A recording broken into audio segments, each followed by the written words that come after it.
La suite de la plateforme est sortie, nous offrant une préquelle du grand succès de 2019. Et le film est arrivé avec plus de mystères et de critiques envers la société. Mais que s'est-il passé à la fin? De plus, que signifient toutes ces étranges scènes avec des enfants? Ce sont des questions auxquelles nous allons répondre. Aujourd'hui sur Charlietal, nous ferons une analyse du film, de son message. Et bien sûr, nous expliquerons la fin. Prêt? Allons-y.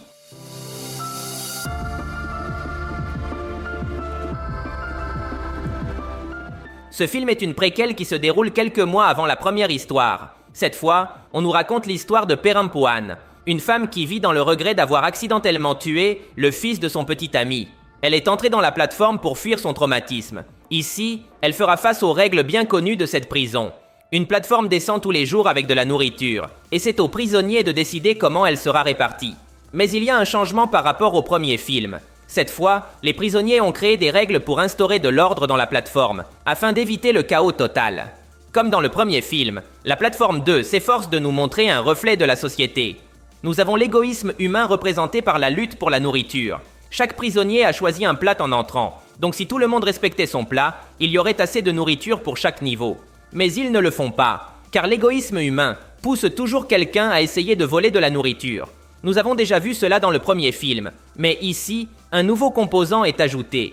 Cette fois, des prisonniers essaient de créer un système de règles pour garantir la nourriture. Ainsi, ils ne dépendraient de plus uniquement de la bonté humaine.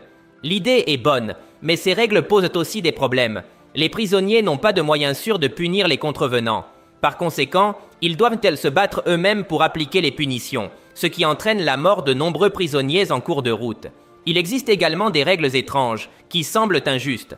Par exemple, si quelqu'un meurt, son plat ne peut plus être mangé par personne. Donc, il est jeté. C'est très déplacé, car l'idéal serait de profiter de la nourriture restante, d'une manière ou d'une autre. Mais les règles sont les règles. Mais peut-être que le composant le plus intéressant est présenté à travers le personnage de Dagin Babi, un élu chargé de faire respecter la loi. Il représente les radicaux, ceux qui poussent leurs croyances à l'extrême. Pour eux, il n'y a pas de juste milieu. Les règles ne se discutent pas, elles se respectent. Ce personnage est très intéressant, car il divise le public. On peut le soutenir, ou être contre lui. Il fait ce qu'il faut pour protéger les règles, et que tout le monde puisse manger. C'est une bonne chose. Mais son attitude dictatoriale le conduit à commettre des atrocités. Par exemple, il a coupé le bras de cette femme, alors que son seul crime était de nourrir un nécessiteux. L'attitude si radicale de Dagin Babi fait que de nombreux fidèles perdent le respect pour la loi. Le film commence avec Perempuan, qui avait foi dans les règles et essayait de les respecter. Mais elle se décourage lorsque Dagin Babi tue sa compagne. Sans le vouloir, Dagin Babi déclenche une révolution. Tout cela est une critique de la société réelle. Les règles des prisonniers représenteraient l'État. Dans de nombreux pays, il est courant que les citoyens perdent confiance dans les institutions. Je vous donne l'exemple de la justice par soi-même. Dans notre société, parfois un meurtrier parvient à échapper à la justice, ce qui pousse les civils à rendre justice eux-mêmes.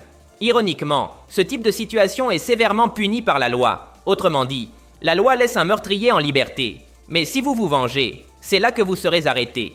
Lorsque les institutions sont insuffisantes, les gens perdent confiance. Et lorsqu'ils perdent confiance, ils détruisent les règles qu'ils connaissent. Et cela ne se termine généralement pas bien. Dans la plateforme, cela est très clair. Dagin Babi était une personne horrible, mais c'était son travail qui empêchait la plateforme de s'effondrer. Perempuan l'a arrêté sous prétexte de vouloir la liberté, mettre fin à ce régime dictatorial. Mais ce faisant, elle a seulement condamné les plus faibles. Nous savons déjà que ce film se déroule avant le premier. Nous savons donc aussi quel est le résultat des actions de Perempuan. La plateforme est devenue pire qu'elle ne l'était. Lorsque Goreng entre, il se retrouve dans un endroit sans loi ni contrôle. Seuls les niveaux supérieurs mangent, et la nourriture n'atteint personne en bas. Avec le travail des élus, la nourriture pouvait arriver à des niveaux très bas. Mais grâce à Perempuan, cette possibilité a disparu. C'est ici que le débat doit avoir lieu. La plateforme était-elle meilleure avec le travail de Dagin Babi? Ou est-il préférable qu'il n'y ait pas de loi, et que chacun se défende comme il peut? Si nous extrapolons cela à la vie réelle, il s'agit essentiellement du débat socialisme-capitalisme. Est-il préférable de vivre dans un monde où le gouvernement s'occupe de tout? Autrement dit, qu'il y ait quelqu'un pour défendre les droits des pauvres, même si ces règles échouent à la souvent. Ou vaut-il mieux vivre dans un endroit sans règles, où chacun fait ce qu'il peut avec ce qu'il a? C'est une question que chacun doit répondre pour soi-même. Mais éloignons-nous un peu de la politique. Parlons de Perempuan. Son évolution est très intéressante. Elle commence l'histoire avec un traumatisme.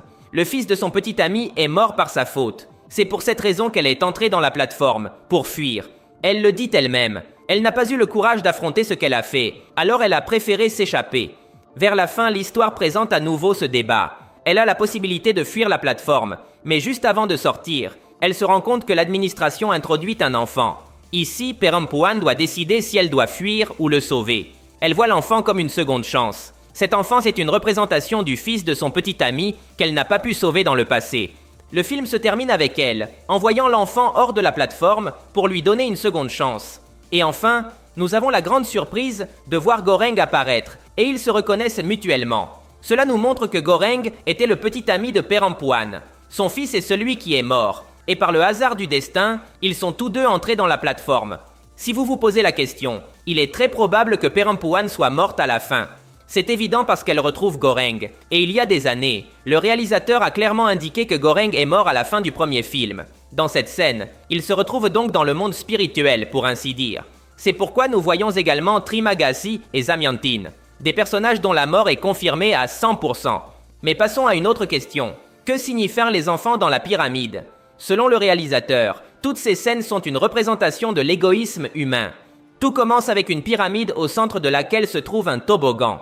Les enfants se relaient de manière ordonnée pour glisser dessus. Ils sont tous heureux et en harmonie. Mais ensuite, les petits perdent de l'ordre. Ils se lancent les uns sur les autres pour atteindre le sommet. Ils mettent de côté les règles pour suivre leur instinct de parvenir en premier au sommet. À la fin, un seul les surpasse tous, et l'administration le choisit. L'enfant le plus égoïste est celui qui entrera dans la plateforme, avec les autres prisonniers. Et bien sûr, dans la plateforme, on retrouve la même idée de l'avidité. Si tout le monde respectait la nourriture, il y en aurait assez pour que tout le monde mange. Mais en réalité, l'être humain sera toujours égoïste et cherchera son propre intérêt. Heureusement pour le petit, il y aura toujours de bonnes personnes prêtes à le défendre, comme l'ont fait Perempuan et Goreng. Le film se termine en nous montrant comment d'autres personnes, tout comme eux, ont sauvé des enfants au fil des ans. Je pense que ces enfants sont également une expérience menée par l'administration. La plateforme était conçue pour montrer le pire de l'être humain, pour prouver que nous serons toujours égoïstes. Mais ces enfants servent à prouver le contraire. C'est-à-dire que malgré toute l'obscurité et la méchanceté, il y aura toujours des personnes prêtes à se sacrifier pour un avenir meilleur. Mais approfondissons un peu plus sur ce qu'est la plateforme. Grâce à ce nouveau film, nous pouvons mieux comprendre cet endroit. Je crois que la plateforme est une expérience menée par l'administration pour montrer toutes les facettes de la société, de l'égoïsme à la bonté, de l'ordre à l'anarchie et à la révolution. J'ai la théorie que dans la plateforme, les choses se déroulent de manière cyclique. Par exemple, dans ce nouveau film, on nous explique qu'il y avait auparavant un messie, quelqu'un qui s'était sacrifié pour établir des règles et améliorer les conditions dans la plateforme. Au début, je pensais que c'était Goreng, mais on découvre que non, car le deuxième film se déroule avant le premier. Ces règles ont donc été établies bien avant Goreng. Mais avec l'arrivée de Perempuan, tout s'est effondré, les règles ont disparu. Puis, nous avons l'arrivée de Goreng, un homme qui, tout comme le Messie précédent, s'est sacrifié pour envoyer une petite fille, en tant que message de changement. C'est un cycle sans fin. Dans ce contexte, il est probable que les gens aient vu le sacrifice de Goreng comme quelque chose de positif, et qu'ils rétablissent des règles pour améliorer la situation.